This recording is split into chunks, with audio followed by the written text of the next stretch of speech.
Dear friends, welcome back your own channel. എല്ലാവർക്കും എൻ്റെ ഹൃദയം നിറഞ്ഞ ഓണാശംസകൾ. എല്ലാ കുടുംബത്തിനും എല്ലാ സർവ്വ ഐശ്വര്യങ്ങളും ജഗദീശ്വരൻ്റെ കൃപയും ഉണ്ടാകട്ടെ എന്ന് പ്രാർത്ഥിച്ചുകൊണ്ട് ഒരു വട്ടലപ്പം എങ്ങനെ തയ്യാറാക്കാം, ഇതാണ് ഇന്നത്തെ വീഡിയോ. വായിലിട്ടാൽ അലിഞ്ഞു പോകും, അത്രയ്ക്ക് രുചിയും ടേസ്റ്റുമാണ് ഈ വട്ടലപ്പം. ഉണ്ടാക്കാൻ വളരെ കുറച്ച് ഇൻഗ്രീഡിയൻറ്റിൻ്റെ ആവശ്യമേ ഉള്ളൂ. എല്ലാവർക്കും ഇത് ഉണ്ടാക്കി നോക്കാൻ പറ്റും. ഇതിനായിട്ട് ഒരു പാത്രത്തിൽ, ഒരു വാവട്ടമുള്ള പാത്രത്തിൽ 2 കപ്പ് തേങ്ങാപ്പാൽ, 1-ാം പാലാണ് ഇതിലേക്ക് എടുത്തിട്ടുള്ളത്. നല്ല തിക്കായിട്ടുള്ള പാൽ വേണം എടുക്കാനായിട്ട്. ഞാനിതിന് ആയിട്ട് 2 തേങ്ങയാണ് എടുത്തിട്ടുള്ളത്. അതിൽ 2 കപ്പ് വെള്ളം ഒഴിച്ച് നല്ലതുപോലെ പിഴിഞ്ഞെടുത്തതാണ്. എന്നിട്ട്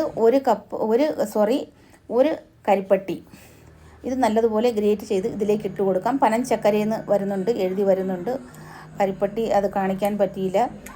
ശർക്കര ഇട്ട് കൊടുത്താൽ നിങ്ങൾക്ക് ആ ടേസ്റ്റ് കിട്ടത്തില്ല. അതുകൊണ്ട് കരിപ്പട്ടിയിൽ തന്നെ ഇതുണ്ടാക്കണം, എന്നാലേ ഇതിൻ്റെ തനതായ ടേസ്റ്റ് ഉണ്ടാവുകയുള്ളൂ. 6 മുട്ട കൂടി പൊട്ടിച്ചൊഴിച്ച് കൊടുത്തതിന് ശേഷം നല്ലതുപോലെ ബീറ്റ് ചെയ്യണം. ഒരു 5 മിനിറ്റെങ്കിലും നന്നായിട്ട് കൈകൊണ്ട് തന്നെ ഇളക്കി യോജിപ്പിച്ചതിന് ശേഷം ഒരു 1/2 സ്പൂൺ ഏലക്കാപ്പൊടി, ആവശ്യത്തിന് ഉപ്പ്, ഒരു 1/2 ടീസ്പൂൺ ഉപ്പ് കൂടിയിട്ട് നല്ലതുപോലെ മിക്സ് ചെയ്ത് യോജിപ്പിച്ചതിന് ശേഷം ഒരു വാവട്ടമുള്ള പാത്രത്തിൽ എണ്ണയോ നെയ്യോ വെച്ച് ഗ്രീസ് ചെയ്തതിന് ശേഷം നമുക്കിതിലേക്കൊന്ന് അരിച്ചു കൊടുക്കാം. അരിപ്പ വലിയ ഹോളുള്ള അരിപ്പയായിരിക്കരുത്. ഇതുപോലെ തുണിയായിട്ടുള്ള അരിപ്പയോ അല്ലെങ്കിൽ നമ്മൾ ചായ അരിക്കുന്ന ചെറിയ അരിപ്പ ഉണ്ടല്ലോ, അതിലും നമുക്ക് അരിച്ചെടുക്കാൻ പറ്റും. വലിയ ഹോളുള്ള അരിപ്പ ഉപയോഗിച്ചാൽ ഇതിൻ്റെ പൊടിയും മണ്ണും കല്ലും അതൊന്നും ഇതിൽ തങ്ങത്തില്ല. ഇതുപോലുള്ള അരിപ്പയിൽ അരിച്ചെടുത്താൽ മാത്രമേ ഇതുപോലുള്ളതിൻ്റെ അഴുക്കെല്ലാം തങ്ങി കിട്ടും. അതുകൊണ്ട് ഇത് തന്നെ ഉപയോഗിക്കണം.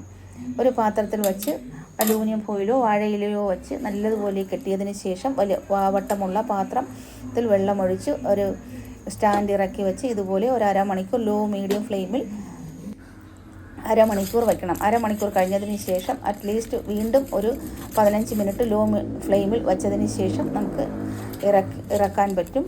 നല്ലതുപോലെ തണുത്തതിന് ശേഷം ഒരു 1/2 മണിക്കൂർ ഫ്രിഡ്ജിൽ വെച്ച് എടുക്കാം. 1/2 മണിക്കൂർ കഴിഞ്ഞതിന് ശേഷം 1/2 മണിക്കൂർ 1 മണിക്കൂർ വെച്ചാലും കുഴപ്പമൊന്നുമില്ല. നല്ല സോഫ്റ്റായിട്ട് വന്നിട്ടുണ്ട്. ഇതൊന്ന് അനക്കി നോക്കിയാൽ മതി. ഇതുപോലെ ഒന്ന് വിട്ട് വരുന്നുണ്ട് പാത്രത്തിൽ നിന്ന്. ഇനി നമുക്കിതിനെ ഡീമോൾഡ് ചെയ്തെടുക്കാം. ഇതിന് ശേഷം നമുക്കിത് നമ്മളുടെ ഇഷ്ടത്തിനനുസരിച്ച് കട്ട് ചെയ്തെടുക്കാം. വളരെ സോഫ്റ്റാണ് ഇത്, അതുകൊണ്ട് സൂക്ഷിച്ചൊക്കെ വേണം കട്ട് ചെയ്തെടുക്കാനായിട്ട്. ഇങ്ങനെ കട്ട് ചെയ്ത് നമ്മുടെ ഇഷ്ടമുള്ള ഷേപ്പാക്കി മാറ്റിയതിന് ശേഷം വീണ്ടും നമുക്ക് ഫ്രിഡ്ജിൽ വച്ചാൽ കുറച്ച് നല്ല തിക്കായി കിട്ടും. എന്നിട്ട് ഉപയോഗിക്കാവുന്നതാണ്. ഈ റെസിപ്പി ഉണ്ടാക്കാതിരിക്കരുത്. എല്ലാവരും ഒരു പ്രാവശ്യമെങ്കിലും ഉണ്ടാക്കി നോക്കണം. അത്രയ്ക്ക് ടേസ്റ്റാണ് ഈ റെസിപ്പി. ഇതിൻ്റെ വീഡിയോ നിങ്ങൾക്ക് ഇഷ്ടപ്പെട്ടെങ്കിൽ ലൈക്ക് അടിക്കാൻ മറക്കരുത്. അതുപോലെ സബ്സ്ക്രൈബ് ചെയ്ത് സപ്പോർട്ട് ചെയ്യാനും മറക്കരുത്. ഒന്നുകൂടി നിങ്ങൾക്ക് എൻ്റെ ഹൃദയം നിറഞ്ഞ ഓണാശംസകൾ. Thank you for watching.